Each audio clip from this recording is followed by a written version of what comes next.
Have you read your Bible today?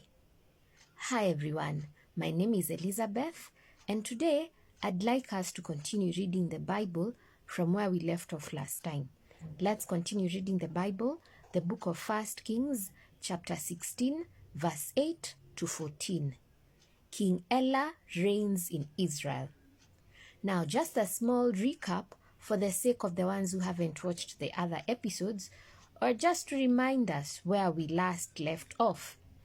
Now, we saw that after Israel was divided into Israel and Judah, King Jeroboam became the first king of Israel. That is under the division. Today we are going to focus on Israel. So, let's start off with the first king. The first king was King Jeroboam, who reigned for 22 years. After him, it was his son, King Nadab.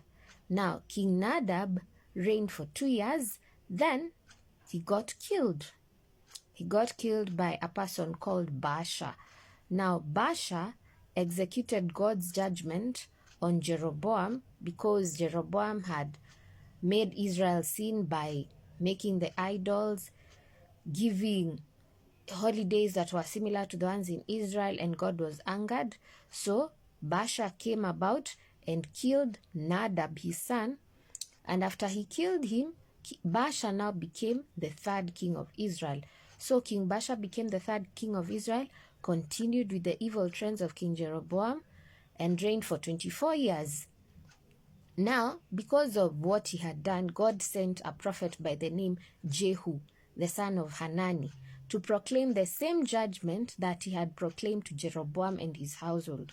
So Prophet Jehu came, proclaimed judgment on Baasha and his whole household, that all the household will be wiped out, just like King Jeroboam's, because he had continued with the evil deeds that King Jeroboam and Nadab, his son, had done. So King Baasha reigned for 24 years, then he died, and after him, King Elah, his son, became the king of Israel. So that's where we are going to start from. King Elah reigns in Israel after his father, King Baasha, died. I hope you are all together till there. So now, Elah, unfortunately, he only reigned for 2 years, and he continued the evil that his father, Baasha, King Baasha, had done. So the Lord was very angry with him, and as a result, he also got killed. How did this happen?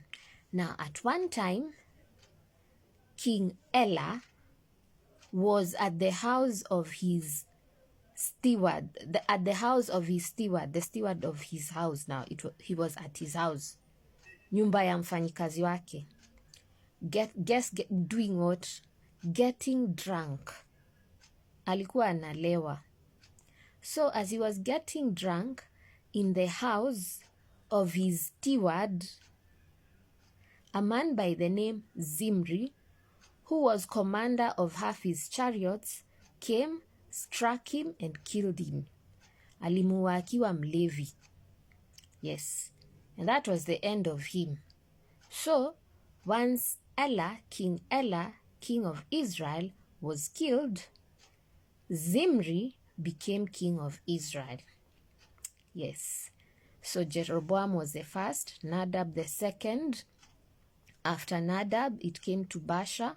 After Baasha was Elah. So Elah was the fourth. And that is how his reign ended. So the judgment that God had proclaimed to the house of Baasha, to the house of King Baasha, through Jehu the prophet, the son of Hanani, was executed by Zimri.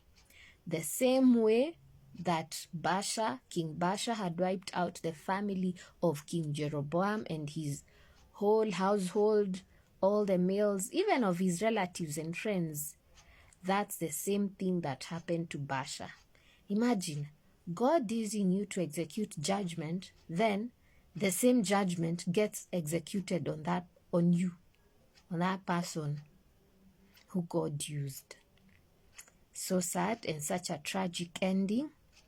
And let that be a lesson to all of us, that even though God uses us, we should not become used. We should not become familiar or complacent or used to the presence of the Lord such that mtu anajiona, oh, God used me to accomplish this. Yeah. Inakanika even God needs you more than you need him. No. There are many vessels waiting to be used of the Lord. So, hatufai kujiona like we are doing God a favor. No. In fact, we should strive even the more to get to know him. Because, Abu, imagine, Baasha was used mightily by the Lord. In fact, the Lord said he had raised him from the dust. Uko chini kabisa, meaning alikuwa mtu wa chini. We are not told what he was or what he was doing before, or what his lineage, his family was like. We are not told. You see, when it comes to Solomon, we know he came from King David. But Baasha tu alitokelezea out of nowhere. So, and that's why God says that he raised him from the dust. And despite God raising him from the dust, he did all that was evil in his sight, continued with all the evil deeds that Jeroboam had done. Then, unfortunately, his son, whom we are discussing today, King Elah, continued with the same. And he got killed by the commander of half his chariots. Someone who used to serve him was the same person that the Lord used to take him out. So let us learn from this, that the same God who used you can use someone else.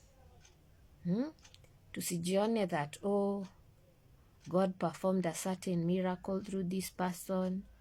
And nowadays, I know there's such a trend. Now, I'm not saying that all prophets, pastors do this, but what I'm saying is we should be watchful.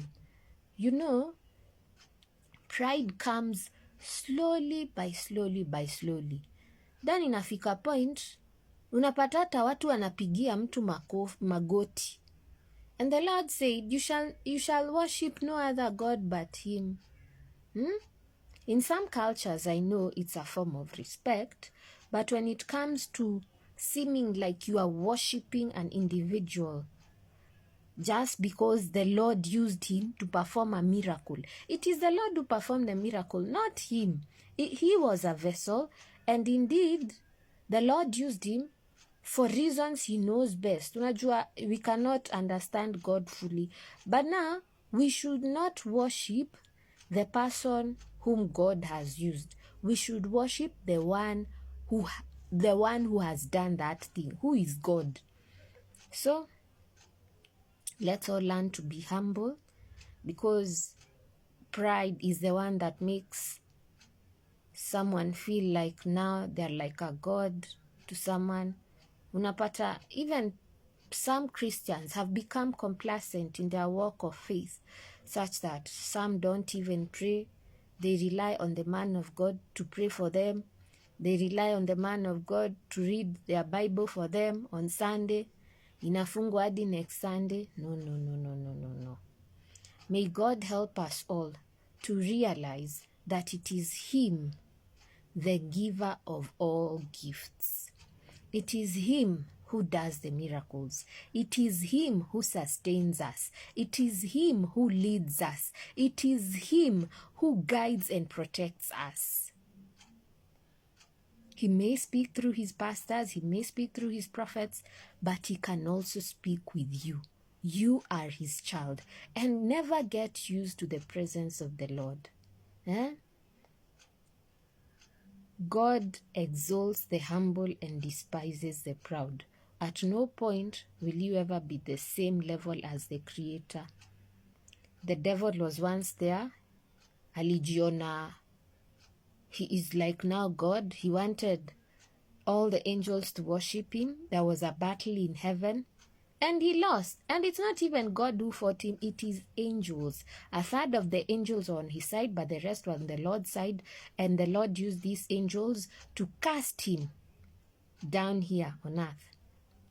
Yes. So let's always learn to be humble, And let's always be ready to be used by God and be ready and willing to learn. So that's all from me for now. Let me know in the comment section, what lessons do you learn from this story? And also, which part of the Bible are you at in reading? Are you in Genesis, Exodus, New Testament, Old Testament? Let me know. Remember, read your Bible and pray every day if you want to grow. Bye.